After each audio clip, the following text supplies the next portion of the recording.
Well, it's not reported properly in the media, that's for sure. The media will let you believe that that we need to regulate meme stocks, we need to regulate retail traders. But in fact, there's another side of the story which points in a different direction. I think we've all been suspicious when we've seen high volume call buying followed by the stock rising within a week or so, maybe days sometimes. Could be even a month, but we associate the rise in the stock with the excessive call buying and sort of make the conclusion that it's very suspicious. The excessive call volume leads to the underlying stock increasing. That is true in part, but there are other things going on. When one party is long the call, they have an asset, there's a counterparty that is short the call and they have a liability. The market makers typically marry people that are doing covered calls with traders that are going long a call. So you have one side going long a call, the market maker looks for someone selling a call and marries the two positions and makes a market. If you have high volume call buying, which is not illegal, the market maker takes the position himself. And as I'm reading the media, you never hear much about market makers doing this. I mean, they pointed to Citadel, but they don't really explain what goes on. The excessive call buying forces Citadel or any other market maker to take the other side of the position. So now you have the retail traders in GameStop long the call, and you have Citadel or some other market maker short the call.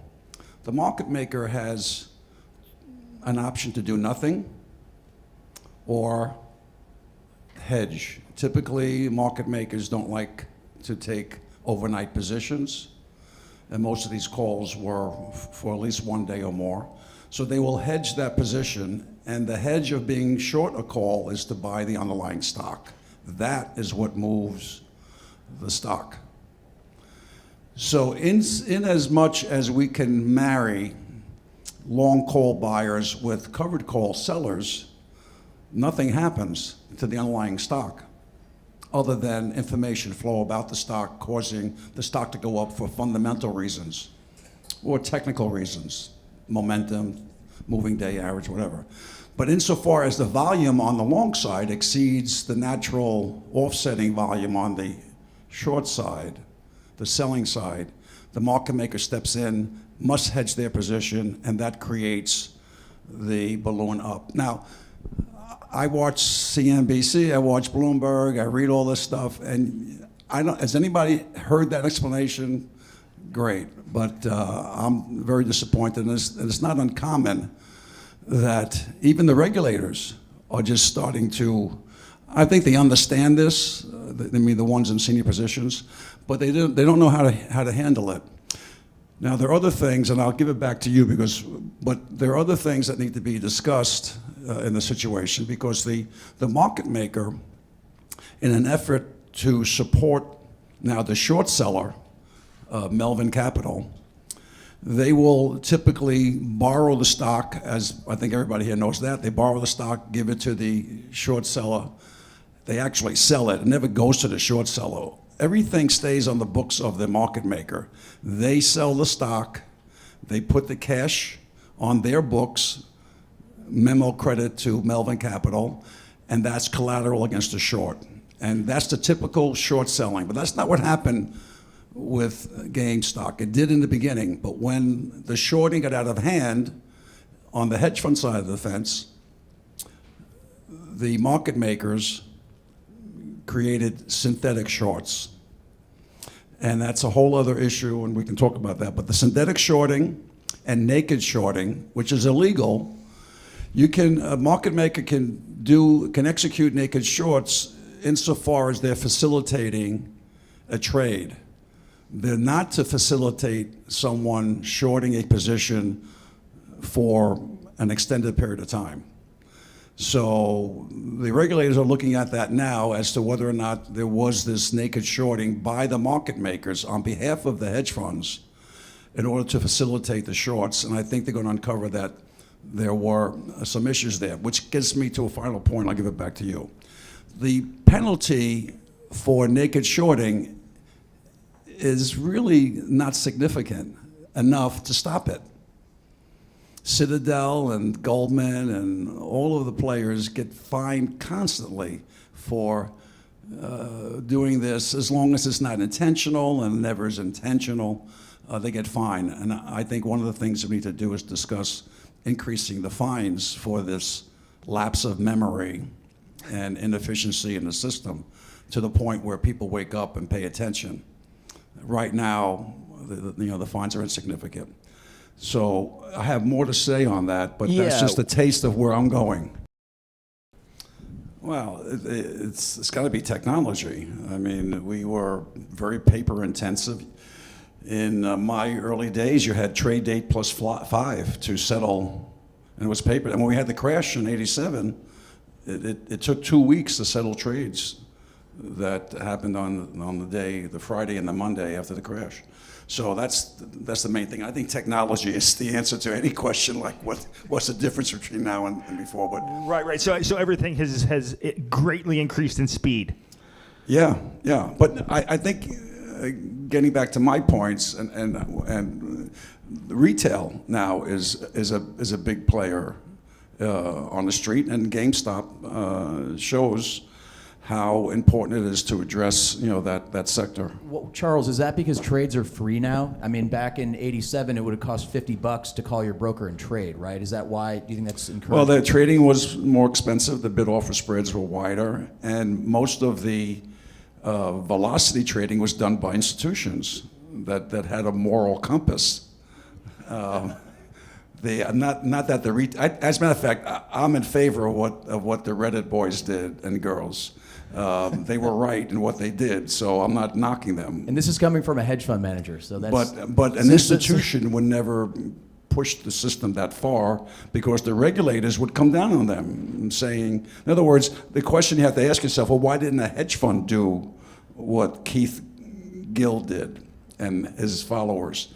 Because a hedge fund would do that to a certain point and then cut it because the SEC would be in on them. I see. So when the retail players rallied together, there was there wasn't a single target, or is that why why wouldn't they go after them? Well, if Goldman Sachs tried to execute a short squeeze, they have executive management that at some point would have said, we've made enough money, now cut it out, because the SEC will be on our backs, and we don't need those two-bit no good. So that's important. Whereas the retail guys just said, hey, if Plotkin can short, over 100%, or Plotkin and his cohorts could short over 100% of the float, why can't we buy enough calls equal to 100% of the outstanding or the float? So it was an even up playing field, just that the moral compass is different. The hedge funds got a little bit of a more moral compass, not that much more, but a little bit more. Well, and Charles, I think you told me that it doesn't take a rocket scientist to realize there's a risk of a squeeze when you have over 100% of the float. I was surprised when they had the congressional hearing that they tried to set the retail side up for a fall. But it's really the hedge fund world. I mean, poor risk management. Once you see the exchanges reporting that 100% of the float is being shorted, and there's synthetic shorts to carry it up to 140% or thereabouts, it only takes a 10% move in the stock to start some shorters to think about covering the short. Most hedge fund managers will start covering their losses if they're long and the stock goes down 10%. At 10% is sort of the demarcation. And if they're short and it goes up 10%, they start covering. There's a simple mathematics. If the stock goes from 100 to 90, you only need 10%, 10.5% to get back to break even. So you start cutting your losses at that point. At 20%, you either double down or cut the position out altogether. Now, Charles, I want to ask you about something I think we've discussed in the past. We're obviously very, very big fans of NASDAQ here, but I was talking to a NYSE market maker, and he said he felt sick to his stomach that day when you could only put in sell orders for that list of stocks. How did that come about? Well, like I was alluding to before, the market makers were basically selling to Robinhood and the Reddit crowd naked calls, long, and they were short the call because it's double entry accounting. Somebody's long and somebody's short, and the market makers did not hedge in the beginning. But then when they started hedging, because the volume of calls went to the point where it became dangerous, the hedge to a short call is to either buy another call or buy the stock. And it's much easier to go in and buy the stock electronically than to start. So they bought the stock, and in buying the stock, they were moving the price up. Right. And their attitude was, this call buying will stop, so let's buy the stock, hedge our current position, and hope that the buyers of these calls stop. But they didn't. They just kept going and going and going. So the buying of the long stock on the short call became the issue. And so it got to the point where the exchanges and regulators were aware that market makers were becoming illiquid. They had to settle these trades, and they need capital to do that. And they were spending their capital, which is on the to cover the short call.